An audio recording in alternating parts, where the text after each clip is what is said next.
Maka kembali lagi bersama kami di Regia Finansial. Kali ini kita akan membahas tentang saham S atau PT Aspirasi Hidup Indonesia Tbk.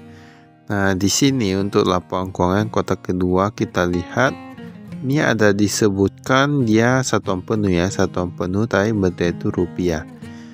Kas dan setara kas, ini meningkat nih dari 2,3 triliunan sekarang menjadi 2,7 triliunan. Untuk persediaan dia pun meningkat 2,6 jadi 2,7. Nah, ini kurang lebih meningkat sekitar 80 miliaran ya kalau kita di sini. Piutang oke, masih cukup bagus. Total aset kalau kita di sini dari 7,7 triliunan sekarang menjadi 8,1 triliunan. Nah, ini berarti peningkatan ini cukup bagus ya. Kita lihat utang oke. Dia total hutang jangka pendek dari 763 miliar menjadi 1,2 triliunan. Nah, ini berarti kalau meningkat sekitar 500-an miliaran ya. Ini banyak loh nih menurut kami untuk 500-an miliaran untuk hutang jangka pendek. Dan totalnya dari 1,5 triliunan sekarang menjadi 2,1 triliunan. Berarti kalau ini memang meningkat sekitar 600-an miliaran, 500-an hingga 600-an miliaran. Jika dilihat dari sini, ekuitasnya malah menurun. Nah, inilah yang menjadi pertanyaan, mengapa hutangnya bisa bertambah sedangkan ekuitasnya malah menurun. Kita lihat dulu penjualnya, padahal penjualnya cukup bagus loh. Dari 3,5 triliunan sekarang menjadi 4 triliunan. Nah, ini dikurangi dengan penjual, ini ada penjual konsinyasi juga. Nah, ditambah, kemudian kalau kita lihat labanya dari 387 miliaran menjadi 473 miliaran. Nah, periode berjalan pun masih mencetak 361 miliaran. Berarti masih terdapat peningkatan daripada yang tahun lalu ya. Bahkan kalau kita lihat yang persediaan tadi ya, kalau tidak salah 80 miliarannya dia. Nah, dia bahkan masih meningkat. Untuk pembayaran kepala pemasok dan lainnya, dia bahkan masih meningkat. Kemarin cuma 2,5 triliunan, sekarang menjadi 3,2 triliunan. Hal ini membuktikan bahwa mereka memang kinerjanya ini cukup bagus. Kinerja cukup bagus, persediaan meningkat, laba meningkat, dan lain-lain. Nah, kemungkinan besar itu hutangnya karena mereka penjualan meningkat, jadi mereka pakai sehingga hutangnya itu produktif ya. Tadi kalau misalnya mereka pinjam hutang tapi semuanya biasa-biasa aja, itu kayaknya agak gimana gitu ya, itu kayak untuk menutupi kekurangan. Tapi kalau kita di sini, ini hutangnya ini kayak produktif. Ini cukup bagus dan mereka di sini ada yang baru nih. Kita lihat ya. Nah, ini dia cuman industri gitulah ya. Tapi memang ada yang udah gak ada yang ada, itu biasa lah ya.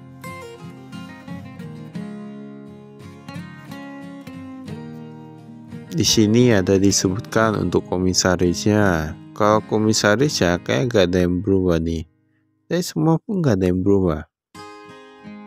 Biasanya untuk beberapa perusahaan mereka kalau gak ada berubah, mereka cuma tampilkan satu aja sih, gak dibuat perbandingan kayak 2023, 2024, mereka cuma tulis 2023 dan 2024. Nah, langsung dituliskan, jadi lebih lebih gampang kadang, tapi sama aja lah. Ini kita skip. Nah, di sini yang kasnya. Kalau kita lihat di sini, ini kasnya ini dia meningkat ya dari 1,5 triliunan sekarang menjadi 1,9 triliunan. Ini peningkatannya cukup bagus. Yang US dollar pun meningkat, semua rata-rata meningkat nih. US dollar meningkat, yuan China meningkat. Nah, ini bisa lihat di sini ya. Mereka paling banyak taruh di Bank BRI. Untuk yang rupiah, mereka taruh di Bank BRI. Ini kita lihat dulu, pokoknya kasnya meningkat. Untuk deposito berjangka, mereka bahkan mengalami peningkatan juga. Untuk yang rupiah dan yang euro, nah ini yang cukup unik ya. Biasa mereka rata-rata perusahaan kalau taruh deposito berjangka ke mata uang asing, kebanyakan cuman taruh dolar. Memang ada tahu yang lain juga itu, tapi minimal ada dolar ya. Tapi di sini kayak gak ada nih. Ini mereka langsung euro. Ini pihak berreaksi kita lihat di sini, ini piutangnya pihak berreaksi masih tergolong nggak gitu banyak ya. Oh, ini dia lebih banyak. Dia lebih banyak tapi sudah mulai berkurang pihak berreaksi. Berdasarkan umur kita lihat ini kayaknya cash flow-nya masih oke-oke ya. Bahkan kemarin ada cadangan kerugian. Cadangan kerugian penurunan nilai sekarang udah gak ada. Ini berarti cukup bagus. Dan nanti kita lihat ke depannya itu gimana. Persediaan bahkan meningkat seperti yang kita katakan tadi.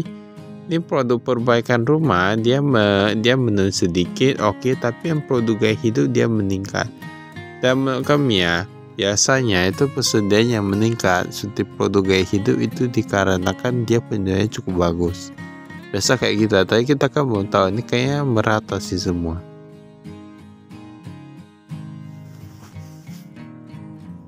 Biaya dibayar di muka, ada service charge, ada papan iklan dan lain-lain.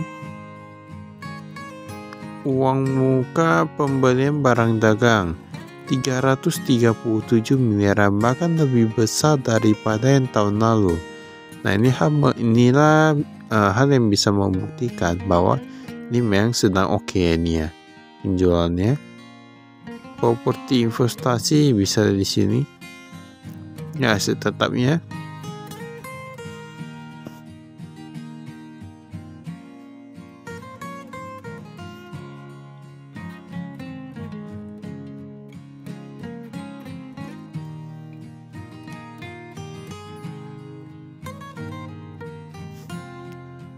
Nih kita lihat dulu.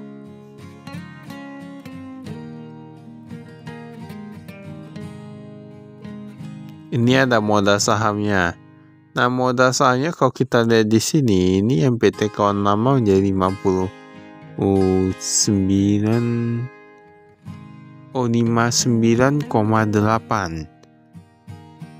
Kemarin 59,97. Berarti dia mengurangi kepemilikannya.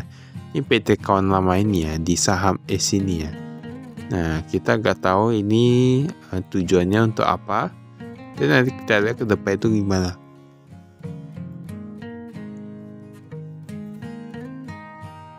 Penjualan.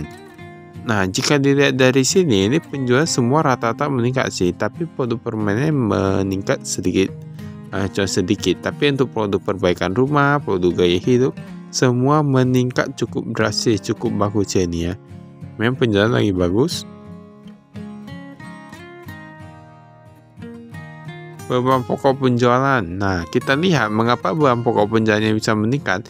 Ternyata karena adanya pembelian yang lebih banyak. Dari 1,7 triliunan sekarang menjadi 2,2 triliunan.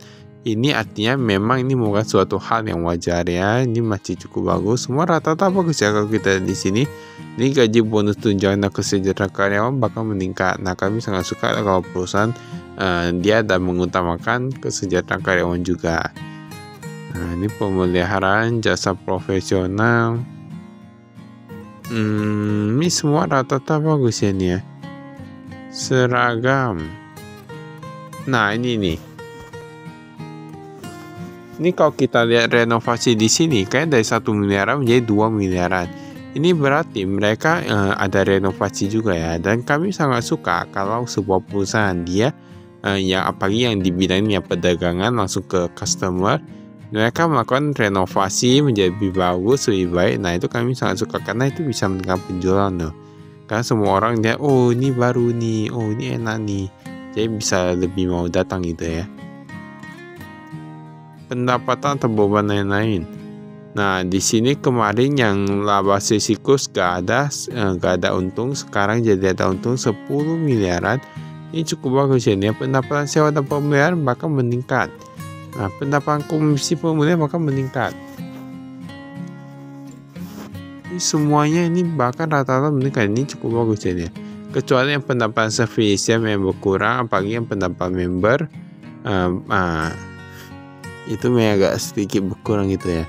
Tapi menurut kami kalau untuk yang member itu biasa dia kan awal-awal aja. Bisa kita ke awal-awal nanti banyak yang masuk. Kalau sudah lama kan berarti kan mereka sudah ada kartunya dan lain gitu. Jadi gak gitu apa lagi ya. Tapi ada loh beberapa perusahaan yang dia bisa konsisten untuk member ya, seperti Starbucks dan lain gitu lah ya. Nah, jadi memang kita semua perlu belajar terus nih. Baiklah, itu saya ada kali. Sekian, terima kasih. Saya